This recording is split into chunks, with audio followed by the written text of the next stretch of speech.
4 years. I walked deep inside the occult. I sat in secret meetings where witches and Satanists laughed at Christians who prayed.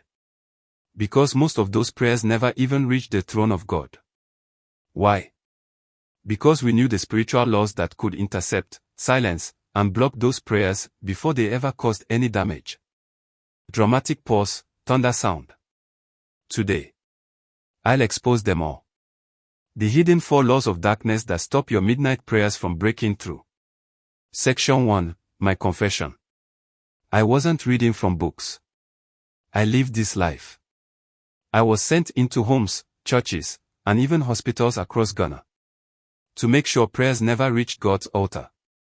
At midnight, when believers thought they were shaking the heavens, I was the one shaking my head, enforcing the rules of darkness against them. We monitored who prayed and when. If you prayed weak, we ignored you. If you prayed strong, we marked you. In our covens filled with smoke and chants, we watched how your words moved in the spirit. Some burned like fire, others died like smoke. Section 2, The 4 Laws of Darkness, 1:31 to 5 o'clock. Law 1, The Law of Atmosphere. Prayers don't fly on words, they fly on atmosphere. If we polluted the air around you, your prayer lost its power. In Accra, a young woman named Akojua prayed fiercely every midnight. We couldn't confront her directly. So we polluted her environment, arguments, noise, distractions. By the time she prayed, her heart was heavy. Her words carried no fire, because the atmosphere was poisoned. Law 2, The Law of Agreement. In the spirit, agreement multiplies power. If we could trap you into fear, anger, or sin before midnight, your prayer became powerless. In Cape Coast, a student named Ada fell into secret sin through dreams. Each time she prayed, we invoked her guilt as evidence. Heaven went silent. In Tokorodi, Kojo, a stubborn prayer warrior, was provoked every night before midnight. He'd curse his neighbor, hold grudges.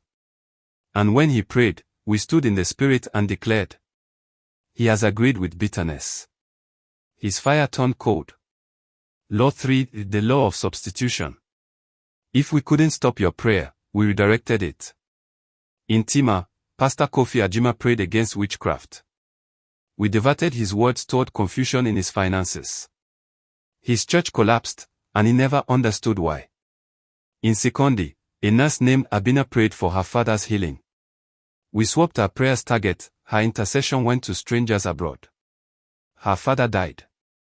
She woke up thinking she'd won the battle, but we had already won the war.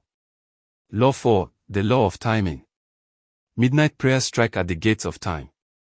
If we could delay you, even by minutes, the gates closed. In Sonioni, you planned to pray at 12 o'clock sharp. But we attacked him with sleep, he woke at 2:30. His words echoed, but the gate was shut. In Ho, Miriam the choir leader fought stomach pains and distractions. By the time she prayed, it was already too late.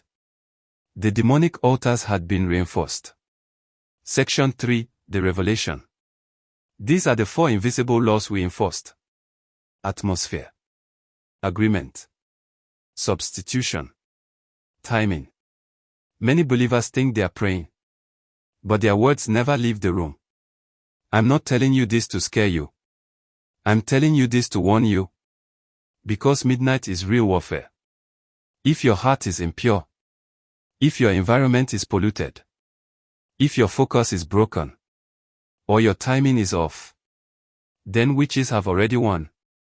Section 4, The Freedom. But there's hope. If you stand in holiness, keep your heart pure, and align yourself with the Spirit of God, no law of darkness can stop your cry.